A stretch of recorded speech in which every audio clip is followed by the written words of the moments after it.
Hello, I'm Steve Martinez, your superintendent.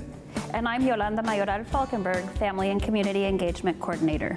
Building strong and meaningful relationships and community partnerships to support student achievement is important to all of us in Twin Rivers Unified. In fact, we have a family and community engagement team that is dedicated to working with the entire TR school community to create positive relationships between school and home and district-wide culture of mutual respect.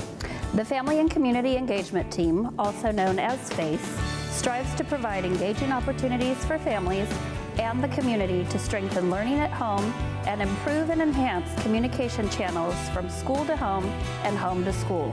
The team's work is critical in creating the conditions necessary to promote a shared sense of responsibility for the academic, emotional, and social well-being of all students. When we work together, our students are more successful. In fact, research shows that students with active, engaged parents and guardians, no matter what their income or background, are more likely to earn higher grades, test scores, graduation rates, have better school attendance, have lower rates of suspension, increased motivation, better self-esteem, and enroll in post-secondary education at higher rates. We are a diverse public school district. Our families speak 46 languages. While there are barriers that can hinder relationships, we have a family community liaison advocates who work hard to ensure that every interaction and engagement between our schools and parents is positive and valuable. We want our families and the entire TR community to feel a sense of belonging and connectedness at our schools, to know and understand the process to communicate with school personnel, to acquire the necessary information, knowledge, and skills to support their children's education at home and at school. At the end of the day, all of us want the same thing, an environment where all students learn to their fullest potential, respect one another's differences, and prepare for college and career in a safe, inclusive, and nurturing environment.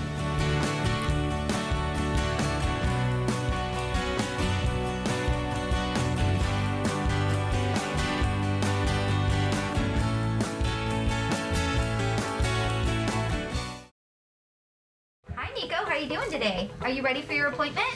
Sacramento County was fortunate to be one of those that was approved to get funding for the Dental Transformation Initiative. The grant was for 3.5 years and it will end in 2020. And the goal of this initiative is to make sure that we can increase access to services, lower the barriers to care, especially for parents that have issues such as transportation, and then also to provide education so people know what their services are. In Sacramento County, we have 3 different local dental pilot projects. The first one is the Virtual Dental Home Project, where we're actually bringing dental equipment and dental care onto school campuses to provide easier access to dental care for children on Medi-Cal. And then the second one is the Medical Dental Collaboration Pilot, where we're figuring out which children on Medi-Cal have not seen a dentist in the past 12 months and accessing them through their primary care physician to refer them to their assigned dentist. And then the third one is the Community Outreach and Parent Education Pilot, where we're developing parent education modules where they can go in, they can learn more about their child's dental coverage and proper dental hygiene. Dental disease is one of the most common causes of school absences and one of the most common diseases in children. The dental provider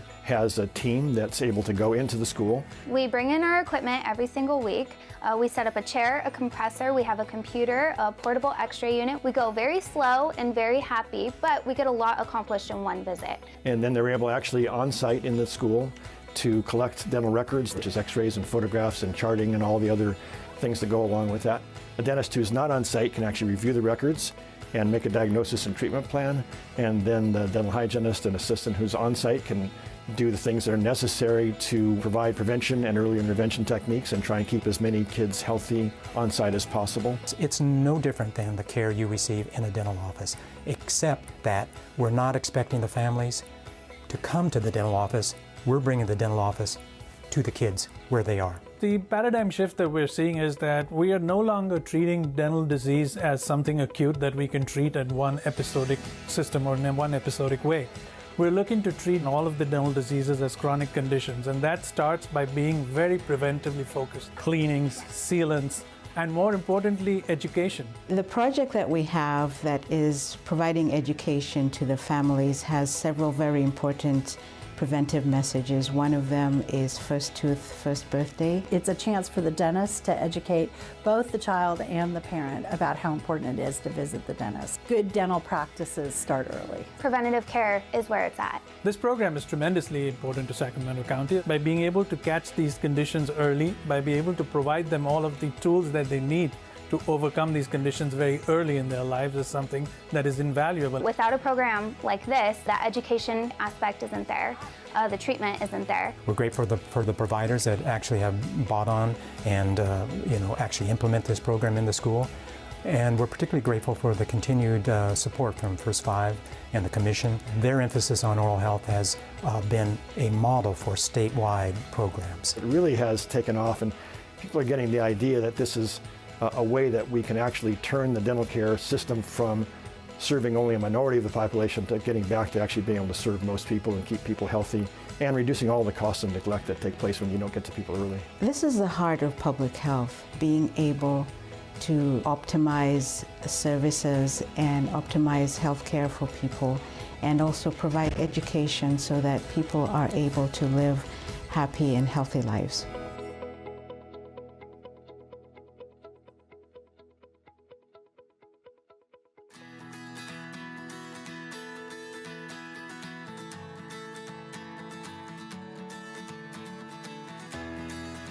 So welcome everyone. I know some of you have actually traveled some long distances. I think we have some folks up from the Bay Area. Glad we were able to partner with IKeepSafe.org to come up and really spend some time today talking about student data privacy. It's really been bubbling up. It's a very topical and important issue, especially now as technology is becoming more commonplace and actually critical to the work that we're doing in our school systems. We need to have a better understanding of what it means when kids are using some of the resources that we don't control or own inside the system. And so there's a lot of moving pieces, a lot of complexities. I know our presenters today are going to help us navigate those complexities and maybe walk away feeling a little more confidence in some of the laws and some of the things that we need to be aware of and be concerned of. So for those of you who don't know me, I'm Carl Foley. I'm the Senior Director of Technology here in San Juan District. So again, for those of you who've traveled distances, thank you. We heard about them when they were presenting down in the Southern California area. Wanted to visit with them down there. They were booked, reached out to them, and they said they'd be happy to do something in this region of California, so we're grateful to have them. Let me start. First of all, I want to introduce Marcelie, and they're going to correct me if I get their name wrong, Marcelie Hancock, Alan Simpson, and is it Haley Saber? Hallie Saber. They are from IKeepSafe.org, and we also have Joe McNabb, Director of Privacy Education and Policy at the California Department of Justice, with us this morning. But at this time, I'm going to turn the show over to our presenters, and they'll take us through the day. We are absolutely thrilled to be here. Thank you so much for hosting and allowing us to come. We feel it a great privilege to support educators in any possible way to help you maximize all the gains that come from technology and minimize every potential risk without losing the capacity to be creative. So we see ourselves, so IKeepSafe's a nonprofit. We've been looking at the internet and health and safety and privacy issues for kids for the last 10 years, and our number one thing we think about every day is how can we help support youth in the digital culture, and what do schools need, what do parents need, what does industry need, and what do policy leaders need. So by coming today, you feel our heart. You know, you're our reason that we do what we do, and we want to make your job easier and better when it has to do with all things digital. So I'm excited for Hallie to give you a little Kahoot. Okay, everyone, thanks for coming. Is this on? This working? Yep. Sure. So if everyone could go to kahoot.com, K-A-H-O-O-T, and put in this game pin, we've got a quiz to start off the day. Okay, Back here. is everybody ready to go?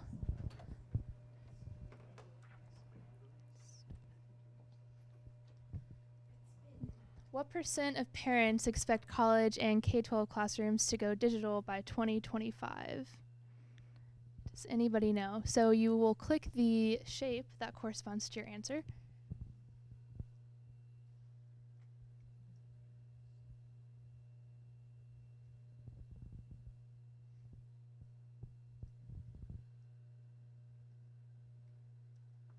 Okay, pretty good, everybody. So the answer is 88%. Maya. Congratulations. Okay, we grab that bag. So glad you're here, and it's this special ultimate design. I'm so excited. Thank you. So now that you know what you can win, you can really do well in this one. What % of parents are concerned about their child's school record being hacked or stolen? Okay, that's just like everybody. And our Nice job. winner Let's see who is- the winner is here. Okay, Joe. Awesome. We'll have to trust you all to tell the truth about the nickname that you've chosen. Thank you. There's 2 Joes. No. Sure. Let's see. You already know and trust. Painful. That was great. Everyone did well.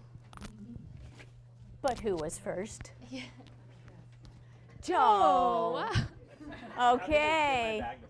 Where's Katie? Katie needs a bag. Joe, what's going on? Where's Katie? Joe can give it to Katie. Oh, Katie. All right. We're going to I'm not going to facilitate. There you go. You're on. So can schools really know where their data goes? Is it impossible?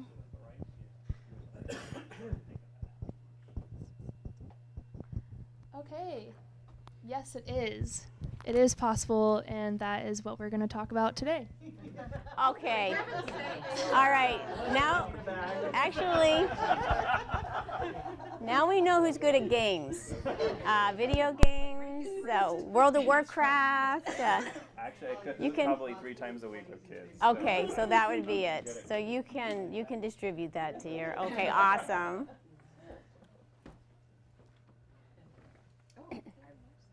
Okay, so that's our game. So our overview today is we're going to look at some of the tricky questions that are hard to get really good, honest, impartial, unbiased answers.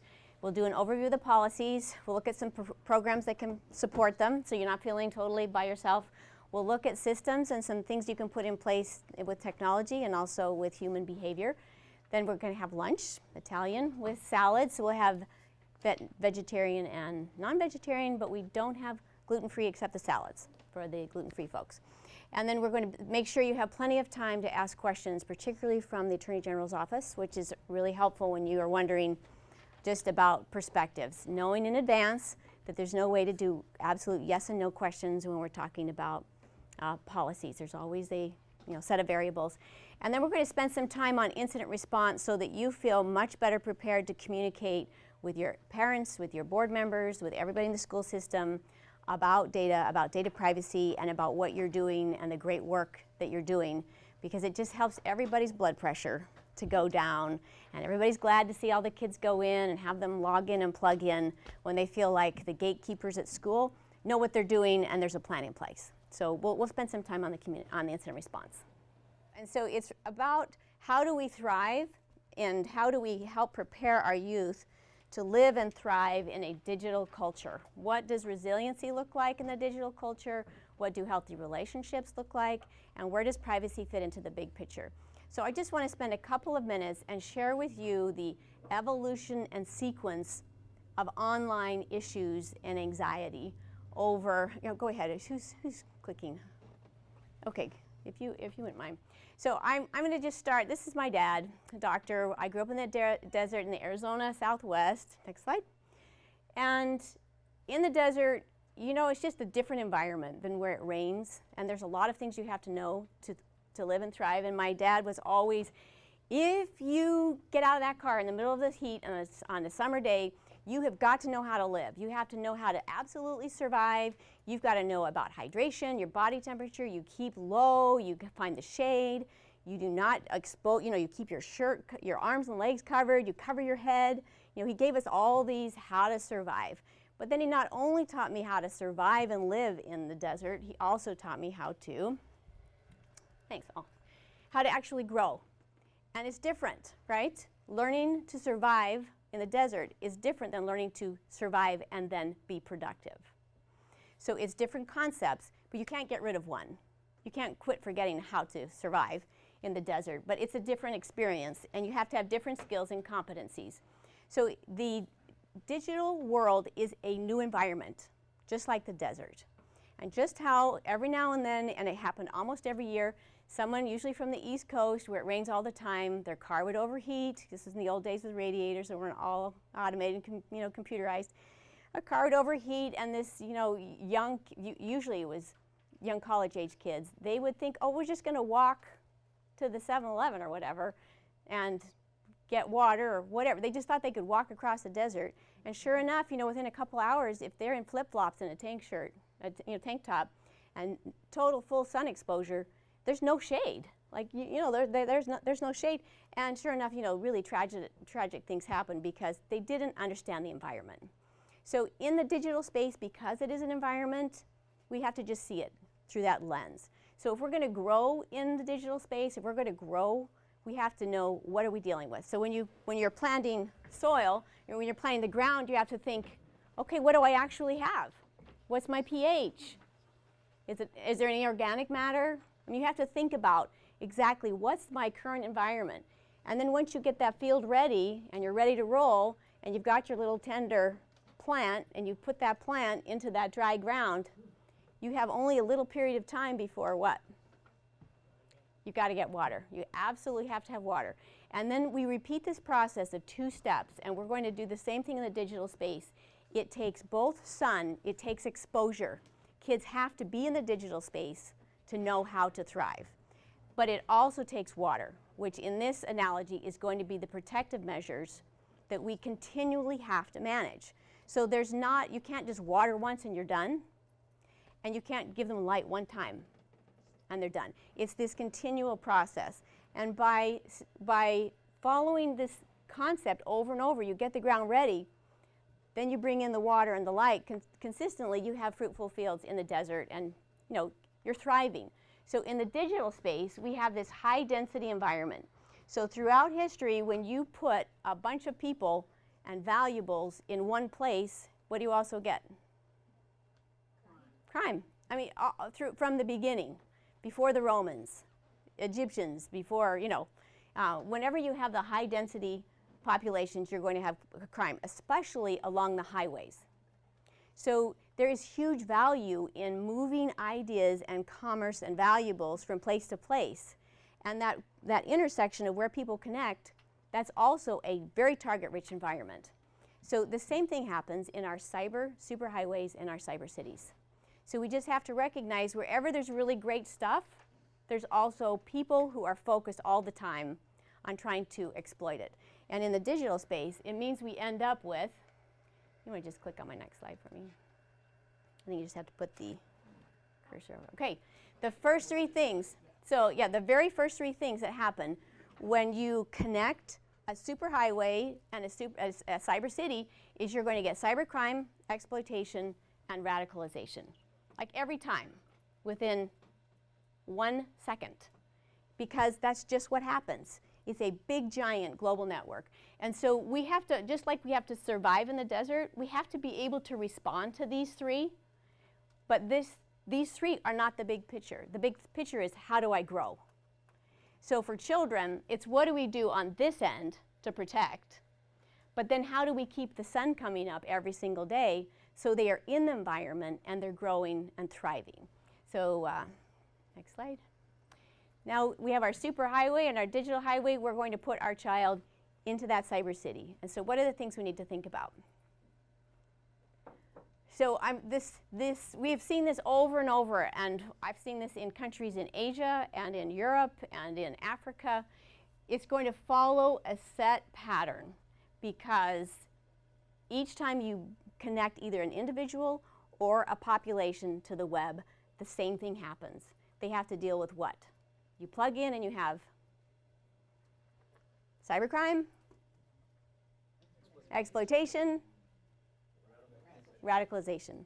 And actually, what was interesting, when I was in Bangkok a couple of, maybe 4 weeks ago, it was the gentleman from Kazakhstan who was so worried about radicalization. Uzbekistan. I was in Egypt last weekend, and they're worried about radicalization. So if this is these overarching, those are the three. Okay, so the next slide. So this one, the first thing that happens, industry and investors spend a bunch of money and they connect you to the superhighway and cyber cities. As soon as they plug you in, then what happens? 1, 2, 3, cybercrime, exploitation, radicalization. And they go, oh, Attorney General, we got a problem here. We've got a big issue. We need some laws, because right here where we live, we need to be able to enforce. So it's not enough that there's a law in Europe. You know, right here where we are, we need a new law. Policy leaders engage. They create some laws, but now we have to engage law enforcement. For thousands of years, when you protect a highway, what do? Yeah, you can see it. Yeah, you can build a compound around it. It can be the Great Wall of China. You can put, you know, those little spears on top where you can look down and you shoot with your arrows. It's all about being bigger and stronger. But in the digital space, how do you see where the attack is? And how do you know who's attacking? So for law enforcement, it means they have to build an infrastructure and skills with technology they've never had to do before. So it takes some time. That turns, and this is where you hear all about the people who, you know, it's predators, it's victims of identity theft, it's where you hear all the worst case scenarios that law enforcement have to figure out how to be able to detect, how to investigate, how to prosecute, and then you have those judges who might not understand the scope and impact of the harm. So this takes some time. After this sits for a little while, who comes to the table? Right? Isn't that where we are? You know, we're 10 years, 15 years later. And the education goes, wow, you know, it's not just about what's happening with cybercrime. It's actually how our kids are treating each other, how they're treating us, and educators see the opportunity. So for the first time, we've got people who are not only looking at cybercrime and exploitation and radicalization, they're going, hey, we can help this non-reading child with this experience that's going to really help them understand how to read. So education steps in, and then, you know, let education sit for about 7 years, and then guess who's to the table last? So what are some of the public health issues that we're starting to hear now and see? And it's issues and opportunities. Anxiety, mental health, exactly. So there are some helps and some great opportunities to find support. There's also some triggers that actually make things more challenging. So it's after the health engages after we follow this sequence. And I wanted you to see the sequence because it puts in perspective what every single community has to do that you're doing right now, which is looking at what are we dealing with, and industry is often the first to tell us there's issues. What's coming from the policy leaders? How are they enforcing? And then where do we sit who are focusing our time and energy on not just surviving in the desert or surviving a digital environment, but actually thriving and maximizing opportunities. So next slide. I just want to add one thing to give you a clear picture of iKeepSafe's perspective and the work that Marcelly and her colleagues have been doing for 10 years, and I've been doing with her for the most recent year. This is a pattern that she's watched that we've seen when privacy wasn't really an issue, when safety and security were much more the concerns and the fears. But what we've tried to do all along is not to make those fears worse, but to help you manage them and take advantage of, as she says, the opportunities that are also here to help kids learn and thrive. Privacy is becoming an increasing concern, at least from what we've seen in the media and in the policy world, and you've probably heard parents ask about it. But it's following a pattern, as she said, that we saw 10 years ago with internet safety. And so we want to make sure we learn the lessons of what we were doing in that space and help you apply them in the best ways with these new challenges. Yes, thank you. So the next slide is, oh, actually, we can go past it. So when the after the policies are made, you've got your law enforcement, they have to be able to detect and they have to be able to prevent. And so all of that activity is really about navigating risks, but it's not about thriving. So the next slide is then about really looking at, and today we are assuming, now that we've got great laws coming out of California, they're leading the world in student privacy literally, and it's so fun to watch the industry having to really think carefully now and take the job that you've had to do about protecting student data, and thanks to the Attorney General's office, they are now having to feel responsible and a shared responsibility with what you're doing to protect students' privacy. So it's about opportunity. And we can move from only surviving to being proactive when we consider these 4 points of access. And the 4 points of access make a huge difference in the education community because it defines what you can do, and it also defines what you should do. So we look at, where is the child connecting? Is it at home? Is it at a cyber cafe? In Algiers, I found out last weekend, they have 120,000 cyber cafes, and you don't get internet at home. So if you're an educator, that's a whole different set of variables. So when you're looking at where a child logs in, social norms their expectations about what's going on and the support that they have. So the people that they look at side to side, that's where they get their help. So that's why I feel so strongly this is where educators are best and needed the most, is sitting and experimenting and learning about the digital environment with them in the present, with good technology directors, handling those other 3 cyber risks that are different. So then you look at the point of access, then you look at the actual network and the quality of the network. Is it protected? Is it secure? How consistent is it? So I've seen so many schools put in a big new program that all uses a Wi-Fi device, that then they need some spectrum that all goes in one classroom with 50 devices on the same app at the same time. Right, so somebody's chuckling, who knows? Yeah, it doesn't always work out the way you think, because you have to actually think of the location and the network, and then you actually look at the device. So what does that, is it a laptop? Is it a cell phone? Is it a flip phone? Is it a tablet? What are the protections that are built in? And what are the opportunities for education and gain? So what am I really dealing with? And then the last one cannot be ignored, and sometimes is in the education space.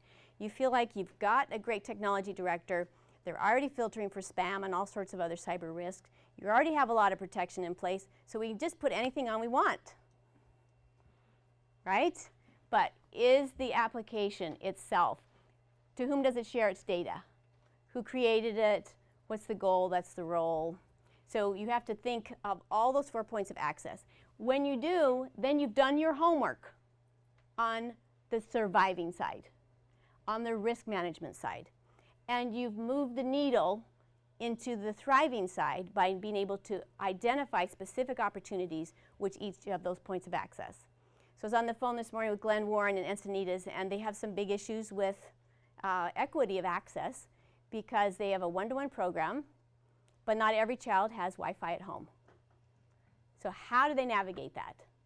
Well, how do you assign homework on your iPad, and everybody's using an iPad, if you don't have access?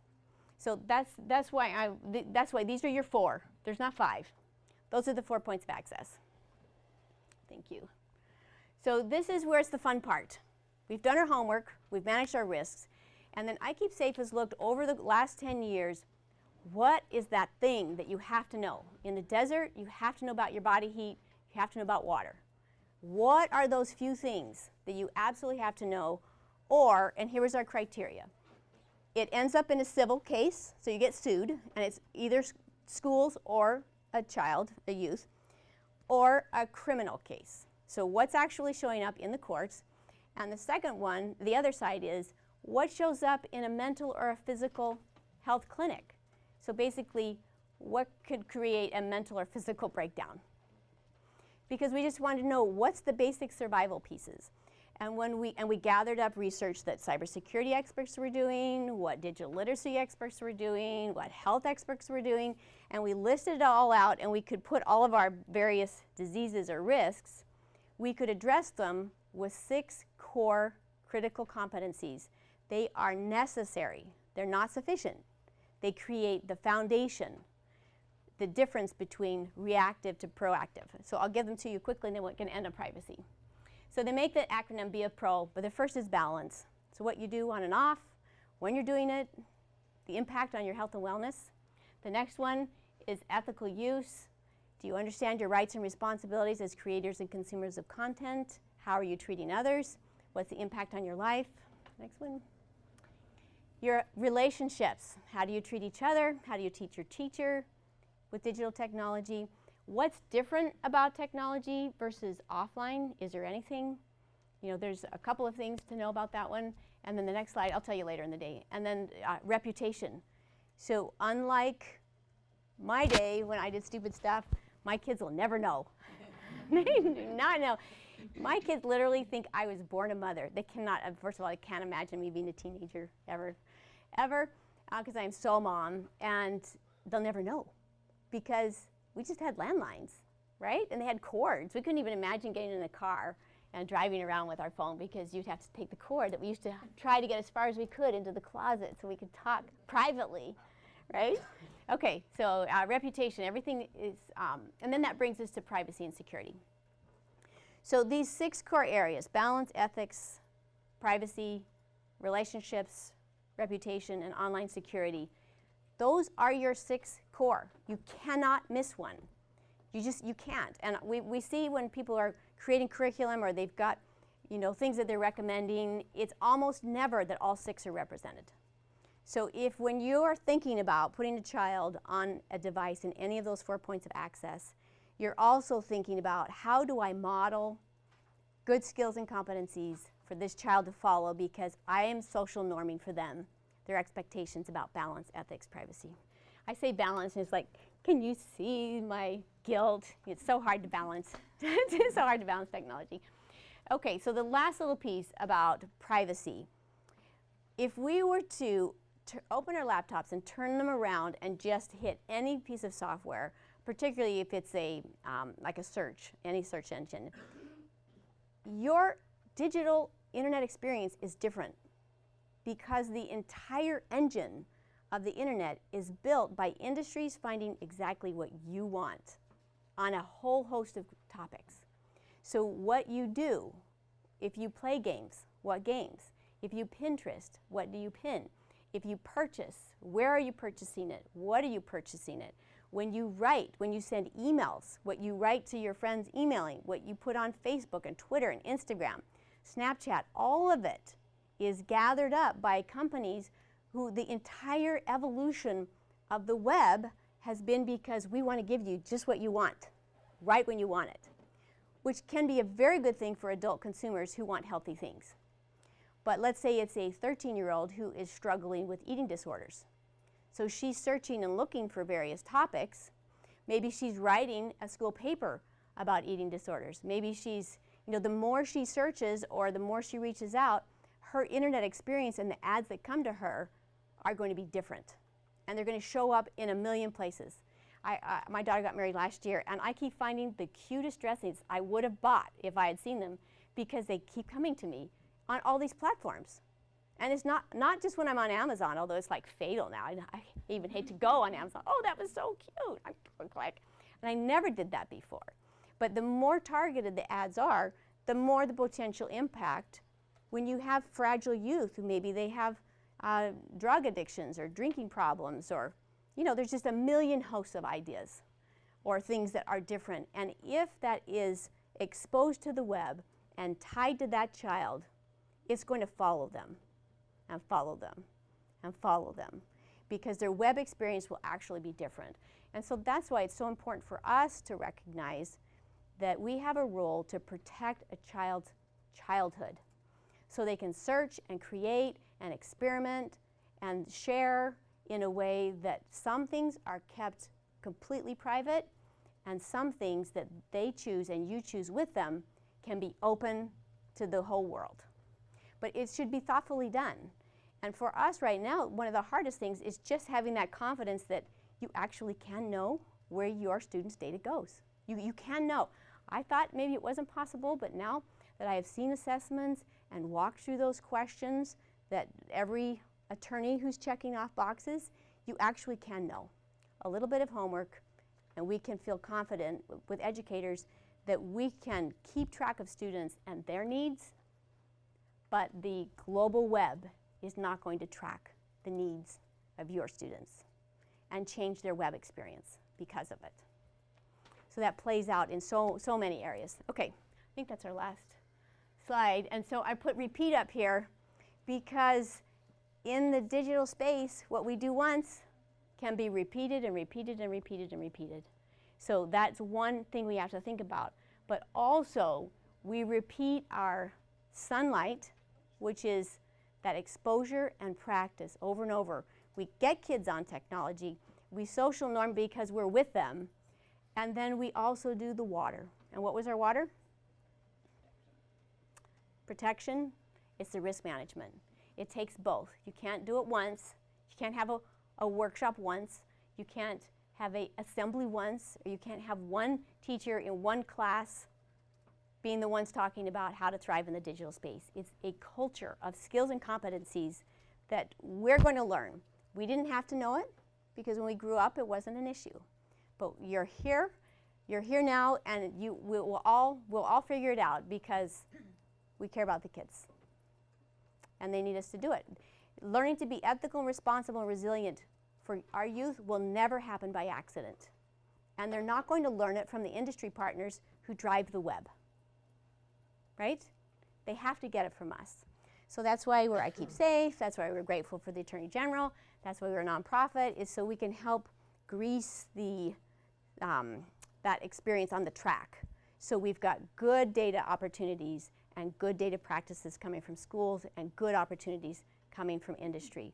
And we don't want to shut down opportunities for education, and we don't want to diminish innovation from the educators. We really want that nice, good communication of clarity. This is what I want for my students' data, and you have the opportunity to create it because I clearly communicate with you our needs.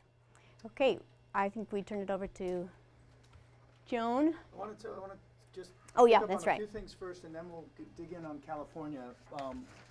These are just some notes from surveys we've seen recently. If you're in this room, you've probably heard of FERPA. You've heard of COPPA. How many of you have heard of InBloom? InBloom, INBLOOM. These are all some of the reasons why there are growing concerns. Some expressed by parents, some in the media, some from policymakers.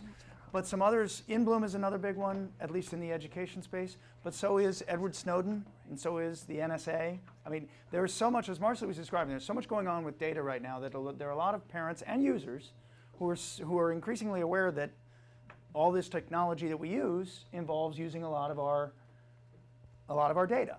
So what we've seen in the last 2 years, 2014, 110 different student data privacy bills around the country.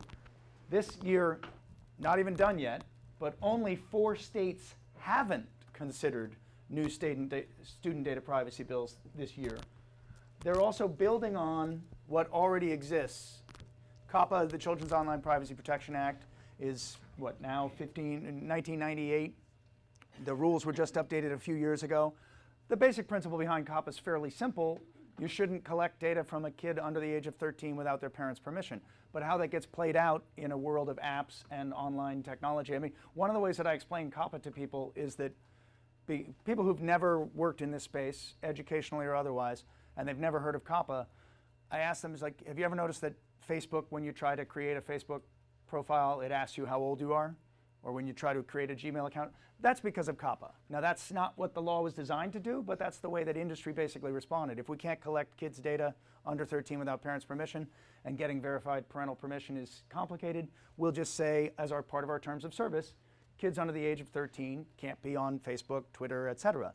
A lot of those companies are now starting to evolve new strategies that they will be able to get more verified parental permission because they do want to help 10, 11, 12-year-old kids. They also know that a lot of those 10, 11, 12-year-old kids are on Facebook and Gmail and Twitter. So they want to be able to address what they're doing there. FERPA is even older. When I explain FERPA to people who don't work in this space and aren't educators and haven't had to pay attention to it, it's like, do you remember back when you applied to college and you had to get a note to your registrar at the school so that they could send your transcripts to the colleges where you were applying? Oh yeah, vaguely I remember that. Well, that was FERPA. A long time ago, when your educational record was a written record kept in a file cabinet. Obviously, that's much more complicated, and all of the great tools that many of you are using in classrooms, software that's district-wide or platforms that you're using in your own classroom, those expand the amount of educational record that a student has and make it more challenging for you to ensure that you and your school and your district are complying with FERPA. We're going to talk more about some of the tools that we've got to help. The only other thing I want to raise, I mentioned In Bloom, because I want to go back to a point that Marcely made about the opportunity we're in right now. In Bloom was a nonprofit funded primarily by the Gates Foundation with about $100 million in funding. They launched 2.5 years ago. And their purpose was to help states and large districts share data within their own system so they could do a better job of seeing how students are doing, seeing how schools are doing, discussions you've heard in a lot of platforms. But In Bloom was a nonprofit with $100 million of funding. And In Bloom is gone today. Call it bankrupt, call it disappeared, call it whatever. But one of the points I make to people in this environment is that In Bloom wasn't really, on the surface, it was attacked because of privacy. I would argue that in reality it was attacked for other reasons.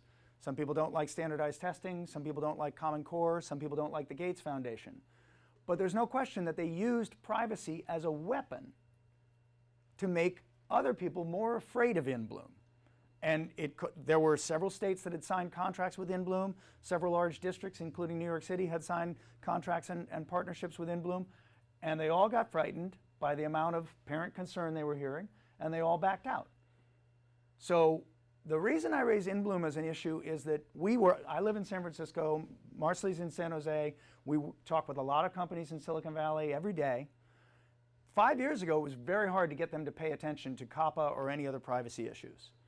It's still hard today with the new California laws and the other states that are passing laws to get a lot of technology folks to pay attention to legislation because it's not the place they want to play in. But $100 million going down the tubes makes companies start to pay attention. So that there are more companies becoming aware, as Marcely pointed out, through the new state legislation, through the growing attention in Washington to whether FERPA needs to be updated, to what California has already done that we're going to dig into next, and what other states are starting to follow. I think part of the point today is that those laws are important and not enough. But what they do is they create a big opportunity to get more of the companies that you're working with, the platforms, the programs, the apps, to pay more attention to student privacy and to help you address these issues. Because I think in the end, the most important role that you play as educators is not only bringing technology into the classrooms in smart ways, but reassuring parents and building parent confidence about what you're doing and why it matters and what you're doing to protect student data. But you can't do that without the companies helping. So I think the environment we're in now that's important, and I don't want this to sound like too much of an obligation for you, but thanks to In Bloom, thanks to discussions about FERPA and COPPA, thanks to SOPIPA and other laws in California, we've got a lot more companies paying attention to the fact that they have a greater obligation here and that they have a greater obligation to you. So I think what we want to work on here, in part, is how we help you work with those companies to build the better privacy protections that help you reassure parents, that help them reassure parents, so that we can continue to bring the tools that help kids and schools thrive.